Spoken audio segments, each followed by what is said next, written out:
Salut, c'est Lisa et tu écoutes Fantasia et je suis ravie de te retrouver pour cet épisode numéro 16 de la saison 4, le dernier de la saison, dans lequel on va parler d'une réflexion et d'une question existentielle qui est: est-on obligé de toujours sortir de sa zone de confort? C'est une question qui m'est apparue tout à l'heure.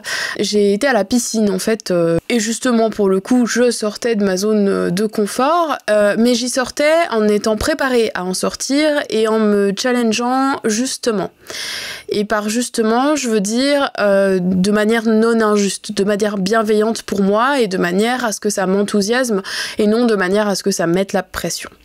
Et je pense que c'est un élément hyper important et je pense que ça fait vraiment partie des choses qui font la différence entre sortir de sa zone de confort en ayant l'impression qu'on nous arrache les mains ou sortir de sa zone de confort en ayant envie et en ayant le goût du challenge.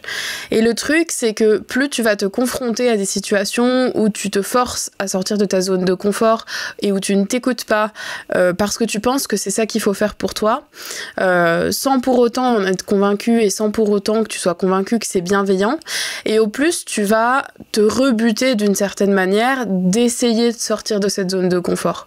Et donc la problématique qui se pose ensuite, c'est qu'en fait on n'ose plus rien, on a peur de faire quoi que ce soit qui est hors de notre contrôle et bien entendu on n'a plus envie de se challenger. Et donc c'est là où il y a un vrai truc avec beaucoup de mes clients, c'est que beaucoup de mes clients pensent que sortir de sa zone de confort, c'est forcément quelque chose qui va les faire souffrir, c'est forcément quelque chose pour lequel ils vont devoir faire un gros effort, alors que pas forcément. Ça peut être juste sortir d'une routine habituelle que t'as bien installée et juste te dire bah aujourd'hui pourquoi pas, j'ai envie de tenter un autre truc. J'ai envie de tenter un truc que je maîtrise un petit peu moins, dans lequel je suis peut-être un petit peu moins douée ou dans lequel j'ai envie de découvrir des nouvelles choses. Et ça peut être juste ça, en fait, sortir de sa zone de confort. C'est pas obligatoirement aller faire un trek au pôle Nord en short. Tu vois, par exemple, moi, ça fait 3 ans qu'on me dit qu'il faut que j'aille à la piscine, que ce serait bien pour ma santé, et ça fait 3 ans que je répète, bah, en fait, la piscine, elle est un peu loin pour moi à pied, y a pas de transport qui y vont, j'ai pas de voiture. De fait, si je vais à la piscine, bah je vais faire un aller-retour. Je vais pas aller nager. Je me sentais pas bien avec l'idée et en fait je n'ai jamais obtempéré, tout simplement parce que je pensais pas que c'était quelque chose qui pourrait être pérennisé.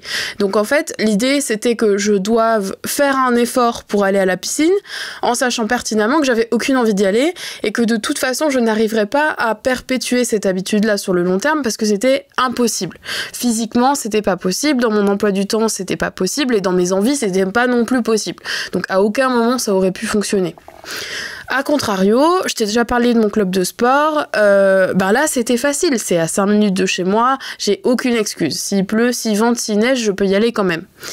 Et puis, il y a quelques semaines, j'ai recommencé à réfléchir à ce truc de piscine, parce qu'en ce moment je suis dans une meilleure condition physique qu'avant, bien que j'ai une blessure en plus, je me sens mieux, je me sens plus sportive, je me sens plus en forme, et je me sens aussi plus courageuse du coup, d'affronter des choses que je connais pas. Et puis après discussion avec un autre médecin, cette personne m'a proposé d'aller à la piscine et en réfléchissant à ce que j'allais lui répondre, je me suis rendu compte que bah finalement ouais, je pouvais le faire, je pouvais essayer.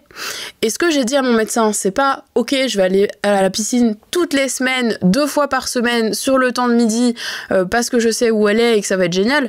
Non, je lui ai dit, je vous promets d'essayer.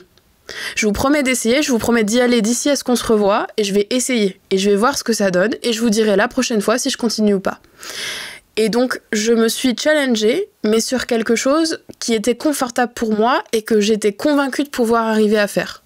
C'est-à-dire que le challenge il était plus ou moins facile, c'est-à-dire que j'étais pas en confort total, ça m'embêtait un peu.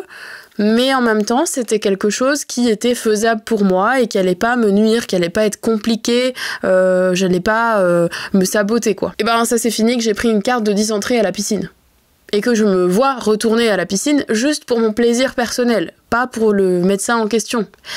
Et tu vois, c'est ça la différence. C'est qu'il y a 3 ans, c'était une sortie de zone de confort qui était trop compliquée pour moi à mobiliser, il y avait trop d'énergie à mobiliser, trop de choses qui allaient pas dans le bon sens. Et donc parfois, ben, on a l'impression qu'on y met de la mauvaise volonté, qu'on trouve beaucoup de problèmes, qu'on trouve pas de solution, qu'on met rien en place, qu'on est fainéant, tout ce que tu veux.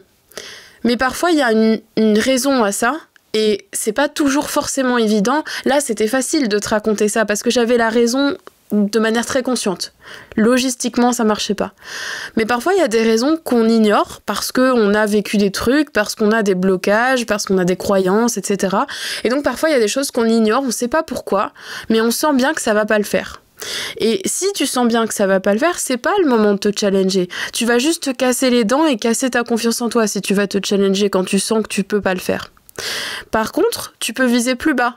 J'ai pas dit à la médecin oui, je vais y aller toutes les semaines, là ça fait 3 ans que j'y réfléchis donc je peux y aller. Non, j'ai dit à mon médecin, ok, je vous promets que d'ici la prochaine fois, j'aurai été une fois. Et en fait, si j'avais juste considéré l'idée d'y aller, comme elle me disait il y a 3 ans, toutes les semaines, etc., finalement, j'aurais jamais été, j'aurais jamais essayé. Sauf qu'en fait, le fait d'oser amoindrir le challenge et de se poser cette question de « Ok, est-ce que c'est quand même un peu confort pour moi ? Est-ce que c'est quand même un peu bienveillant pour moi ? Et est-ce que c'est bien organisé ? Est-ce que ça peut se faire ?» Et ben ça, c'est ça qui fait la différence entre les gens qui avancent petit à petit mais qui avancent et les gens qui restent bloqués en se disant que c'est pas pour eux. C'est juste l'idée de faire un tout petit pas en avant et de voir ce que ça fait et de voir si on fait 3 pas en arrière ou si on avance. Et le truc, c'est que souvent on a l'impression que oui, mais à ce train-là, on va pas avancer des masses. T'as été une fois à la piscine en 3 ans, on n'est pas sauvé. Ouais, sauf qu'on oublie une chose souvent, c'est que tout comme l'apprentissage, ce genre de motivation-là, elle n'est pas linéaire. C'est-à-dire que là, je vais pas attendre 3 ans pour y retourner. Donc j'ai attendu 3 ans pour y aller une fois, mais là, maintenant, j'ai ma carte de 10 entrées et ça m'intéresse d'y aller parce que je me sens bien, parce que ça me fait du bien, parce que ça m'a manqué aussi d'être dans l'eau, etc. C'est un truc que j'avais pas vécu depuis longtemps.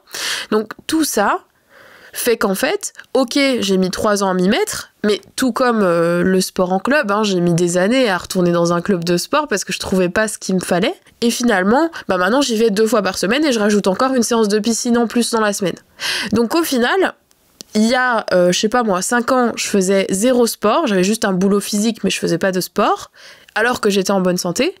Et maintenant, avec mon problème de santé, j'arrive quand même à mobiliser 2 soirées pour le sport en salle et une heure ou 1h30 pour la piscine. Le but, c'est juste de viser un tout petit pas qui va te faire étendre ta zone de confort. C'est vraiment cette idée d'étendre. C'est pas de sortir de la zone de confort, c'est amener à aller plus loin dans cette zone de confort. C'est un peu comme un élastique, tu vois. Quand tu as ton élastique en main, il a une forme particulière.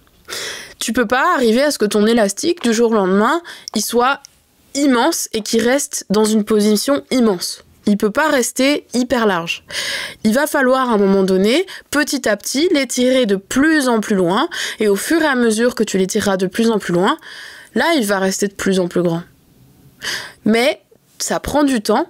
Si tu veux que ton élastique reste large, il va falloir trouver des solutions pour que quand toi, tu peux pas le tenir, il y ait quelque chose qui le retienne. Quand tu dois faire un choix, quand tu veux implémenter une habitude, etc., il faut toujours que tu aies des plans B, des plans C, des plans Z. Parce que même si ça te paraît fataliste, là, comme ça, en fait, ça l'est pas. Parce que ça va te permettre de rester on track sur ton habitude, sur ton choix, etc. C'est tout pour cet épisode, j'espère qu'il t'a plu et qu'il t'a peut-être fait réfléchir à certaines choses que tu repousses par peur de les rater. Et puis, c'était le dernier épisode avant les vacances, donc je te souhaite des superbes vacances. Et on se retrouve à la rentrée pour la saison 5, cette fois, de Fantasia. Et puis d'ici là, porte-toi bien et n'oublie pas de te reposer un peu et de prendre soin de toi. Salut!